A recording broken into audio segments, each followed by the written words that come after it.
Well, a very good afternoon to you and welcome here to Sky News. The Prime Minister has unveiled a £2.4 billion tax break for pensioners. Labour's described the plan as another desperate move by Rishi Sunak. Well, the original triple lock pension policy was introduced by the Conservative and Liberal Democrat coalition government in 2010 to tackle pensioner poverty. As it stands, pensioners can receive up to £12,750 a year of their pensions before they start paying income tax. The same figure applies to the personal allowance for those who work.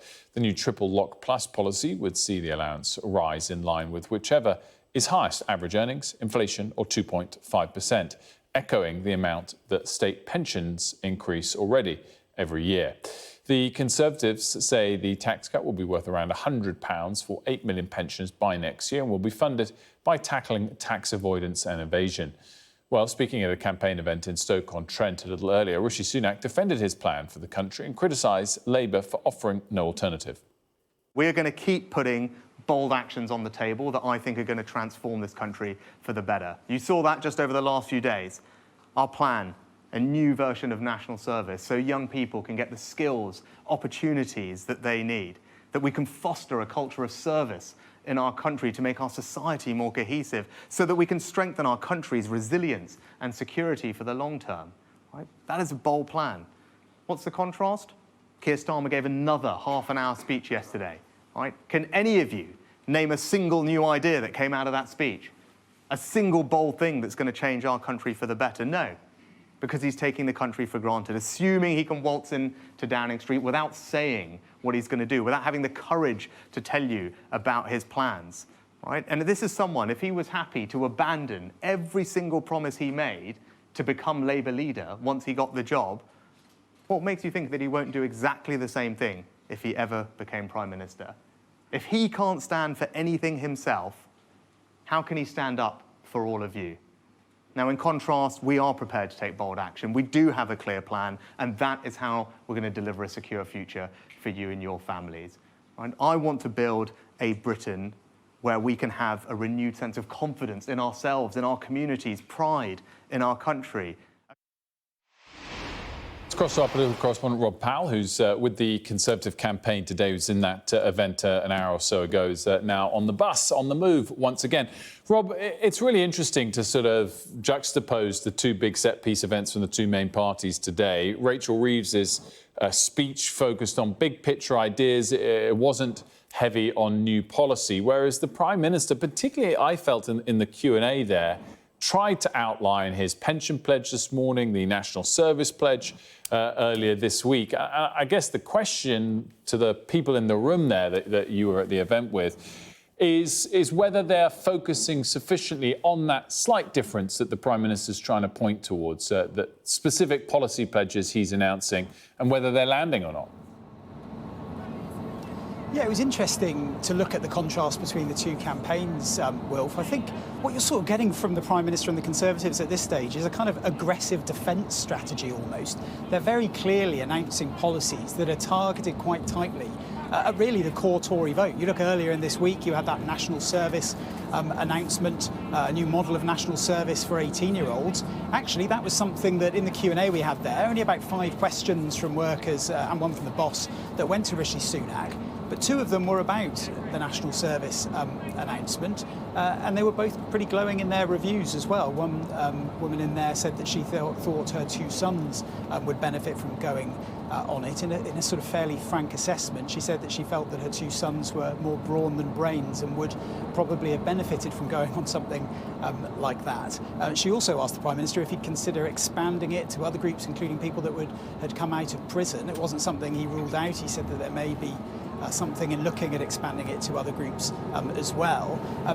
So I think what you're seeing from the Conservatives is a focus on trying to sort of preserve that core vote, target that core vote, stop it leaking to other parties, whereas for Labour, and you'll hear more about this from Tamara, I think they are actively trying to sort of reach outside of their comfort zone a little bit more. In terms of the big announcement the Conservatives have today about pensions, again, very tightly targeted, clearly at older voters, that what they are doing is essentially expanding the triple lock. Well, that's how it's dressed up anyway. It's basically just an income tax cut for pensioners, but they're dressing it up as the triple lock plus. plus, which means that the income tax allowance that pensioners are subject to as well, that will rise at the same rate as the state pension, which basically means that if you just get the state pension as your income as a pensioner, you'll never pay income tax on it. It's not like big numbers, initially anyway, in terms of how much it benefits people. About £100 a year next year, rising to about £275 a year by the end of the Parliament 2029-2030. But I think the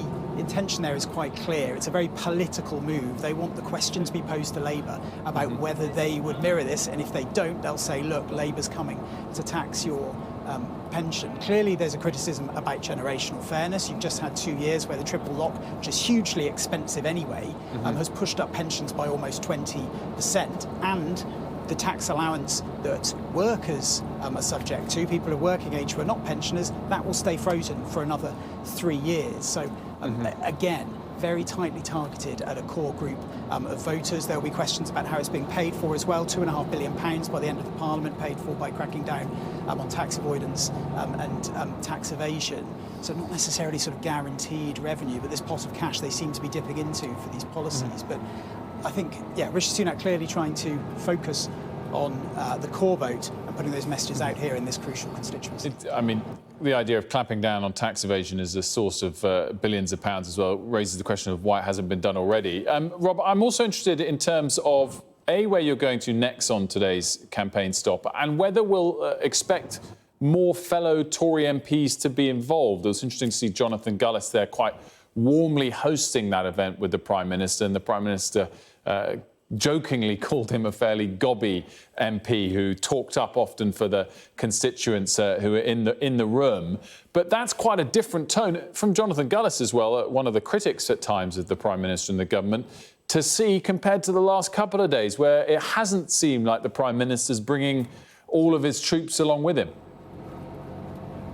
Yeah, I think you had a few local MPs there. Karen Bradley, former cabinet secretary, was in there as well for that event. Jonathan Gullis, you're right, someone that isn't sort of naturally seen as an ally of Rishi Sunak. He's a big Boris Johnson supporter, Jonathan Gullis, and in his sort of introductory speech to Rishi Sunak, he talked about how Labour were going to pursue a nutty green agenda that would mean the kilns being switched off, that Sir Keir Starmer has been unequivocal about allowing 100,000 extra people in, all claims that clearly Labour would deny.